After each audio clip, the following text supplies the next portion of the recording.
Hello guys, welcome to Notes Fire. आज का हमारा टॉपिक है stress physiology in different conditions.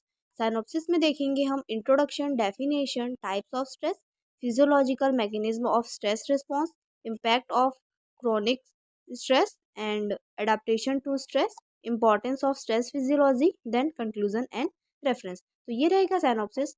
हम स्टार्ट करेंगे इंट्रोडक्शन से। स्ट्रेस फिजियोलॉजी वह विज्ञान है जो यह अध्ययन करता है कि जीव विभिन्न प्रतिकूल परिस्थितियों में शारीरिक और जैविक रूप से कैसे प्रतिक्रिया करते हैं। स्ट्रेस शरीर की होम्योस्टेसिस को बाधित करता है और जीव इसे संतुलित करने के लिए विभिन्न अनुकूलन तंत्र अपनाते हैं। स्ट्रेस के प्रकारों में पर्यावरणीय, जैविक और मनोवैज्ञानिक और पोषण संबंधी तनाव शामिल होते हैं। तो ये था इसका बेसिक इंट्रोडक्शन। गाइज, अगर आपको स्टडी नोट्स की नीड होगी तो आप लोग इस नंबर पे कांटेक्ट कर सकते हो। यहाँ से आपको नोट्स प्रोवाइड करा दिए जाएंगे। नेक्स्ट हम देखेंगे डेफिनेशन स्ट्रेस का। किसी जीव की शारीरिक या मानसिक स्थिति जब उसे बाहरी या आंतरिक कारणों के कारण होम्योस्टेसिस बनाए रखने में कठिनाई होती है, वो होता है स्ट्रेस। नेक्स्ट है फिजियोलॉजिकल स्ट्रेस। ऐसा तनाव जो शरीर की कार्यप्रणाली को प्रभावित करता है, जैसे तापमान, जल की उपलब्धता या संक्रमण। थर्ड है होम्योस्टेसिस। शरीर के आंतरिक पर्यावरण को संतुलन बनाए रखने की प्रक्रिया होती है। नेक्स्ट है स्ट्रेस रिस्पॉन्स। शरीर द्वारा तनाव से निपटने के लिए अपनाई जाने वाली जैविक और शारीरिक प्रक्रियाएं जो है वो स्ट्रेस रिस्पॉन्स कहलाती है। तो ये था इन सब का डेफिनेशन। देखेंगे टाइप्स ऑफ स्ट्रेस।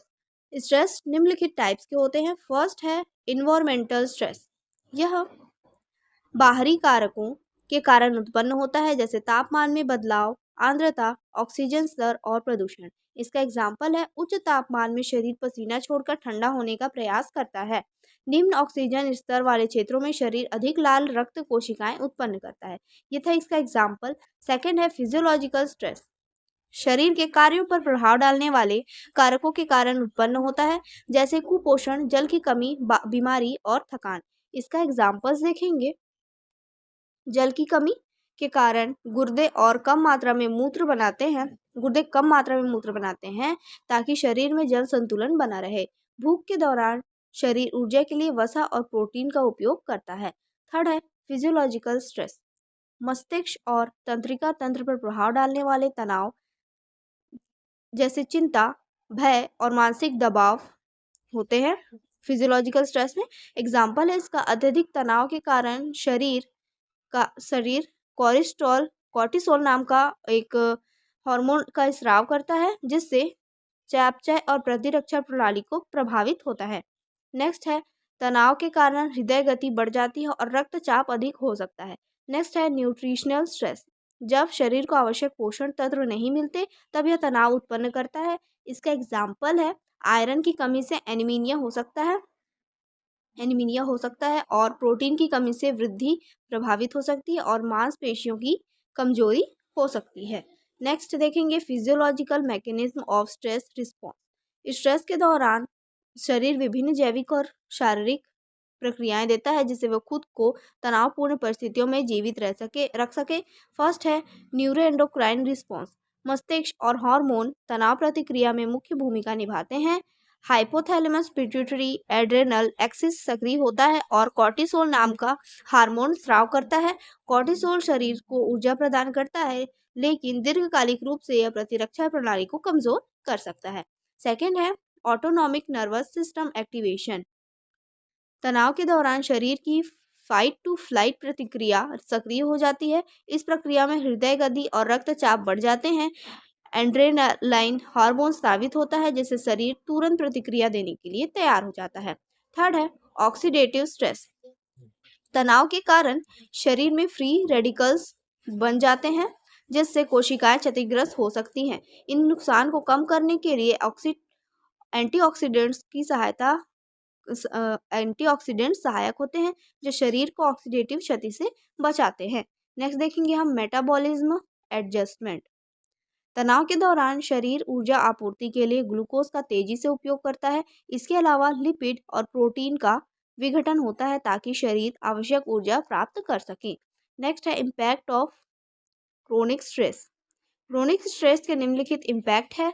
फर्स्ट है इम्यून सिस्टम सप्रेशन। अधिक तनाव के कारण प्रतिरक्षा प्रणाली कमजोर हो जाती है, जिससे शरीर संक्रमण और बीमारियों के प्रति अत्यधिक संवेदनशील हो जाता है। लंबे समय तक तनाव बने रहने से घाव भरने की गति धीमी हो सकती है और शरीर को वायरस तथा बैक्टीरिया से लड़ने में कठिनाई हो सकती है। सेकंड देखेंगे, कार्डियोवैस्कुलर प्रॉब्लम्स। कॉर्निक स्ट्रेस उच्च रक्तचाप और हृदय रोग का खतरा बढ़ा सकता है। लगातार तनाव के कारण रक्त वाहिकाएं संकुचित हो जाती हैं, जिससे रक्त प्रवाह पर नकारात्मक प्रभाव पड़ता है और हृदयघात का जोखिम बना रहता है। नेक्स्ट देखेंगे, मेंटल हेल्थ इश्यूज। दीर्घकालिक तनाव अवसाद और चिंता का कारण बन सकता है। तनाव के कारण कॉर्टिसोल हार्मोन का अत्यधिक स्राव मस्तिष्क की कार्य क्षमता को प्रभावित कर सकता है, जिससे स्मरण शक्ति और निर्णय लेने की क्षमता पर असर पड़ सकता है। नेक्स्ट देखेंगे, अडेप्टेशन टू स्ट्रेस। स्ट्रेस के प्रति जीवों में अनुकूलन की क्षमता विकसित होती है, जिससे वे कठिन परिस्थितियों में भी जीवित रह सके। यह अनुकूलन विभिन्न स्तरों पर हो सकता है, जैसे हार्मोनल, व्यवहारिक और कोशिकीय स्तर पर। स्ट्रेस के प्रति अनुकूलन के निम्नलिखित प्रकार है। फर्स्ट है हार्मोनल अडेप्टेशन। शरीर तनाव के प्रति सहनशीलता और विकसित करता है और हार्मोनल संतुलन बनाए रखने का प्रयास करता है। तनाव के दौरान हाइपोथैलेमस पिट्यूटरी एड्रेनल एक्सिस होकर कॉर्टिसोल और एड्रेनालाइन जैसे हार्मोन का स्राव करता है, जो शरीर को तनावपूर्ण परिस्थितियों से निपटने में मदद करते हैं। सेकंड देखेंगे, बिहेवियरल अडाप्टेशन। जीव अपने जीवन शैली को तनावपूर्ण परिस्थितियों के अनुसार ढालते हैं। यह अनुकूलन शीत निष्क्रियता, ग्रीष्म निष्क्रियता और प्रवसन जैसी प्रक्रियाओं में देखा जाता है। उदाहरण के लिए भालू ठंड से बचने के लिए शीत निष्क्रियता में चले जाते हैं और पक्षी प्रतिकूल मौसम से बचने के लिए प्रवास करते हैं। थर्ड देखेंगे, सेलुलर अडाप्टेशंस। तनाव की स्थिति में कोशिकाएं विशेष प्रकार के हीट शॉक प्रोटीन्स और एंटीऑक्सीडेंट्स का उत्पादन करती है, जिससे वे ऑक्सीडेटिव तनाव के प्रभावों से बच सके। हीट शॉक प्रोटीन्स कोशिकाओं को उच्च तापमान और अन्य प्रतिकूल परिस्थितियों से बचाने में मदद करते हैं। हम लोग नेक्स्ट देखेंगे, importance of stress physiology. Stress physiology यह दर्शाता है कि जीव तनावपूर्ण परिस्थितियों में कैसे प्रक्रिया देते हैं और अपने शरीर को कैसे अनुकूलित करते हैं। यह प्रतिरक्षा प्रणाली, मानसिक स्वास्थ्य और चिकित्सा में महत्वपूर्ण भूमिका निभाता है। इसमें फर्स्ट है, helps organism survive in adverse conditions. तनाव के दौरान शरीर फाइट टू फ्लाइट रिस्पॉन्स को सक्रिय करता है, जिससे जीव खतरों से बच पाते हैं। उदाहरण के लिए ऊंट पानी की कमी के बावजूद अपने शरीर को अनुकूलित कर लेता है। सेकंड है, supports immune system and mental health studies. दीर्घकालिक तनाव प्रतिरक्षा प्रणाली को कमजोर कर देता है, जिससे संक्रमण का खतरा बढ़ जाता है। मानसिक तनाव अवसाद और चिंता जैसी समस्याओं को जन्म दे सकता है। नेक्स्ट देखेंगे, useful in biotechnology and medicine.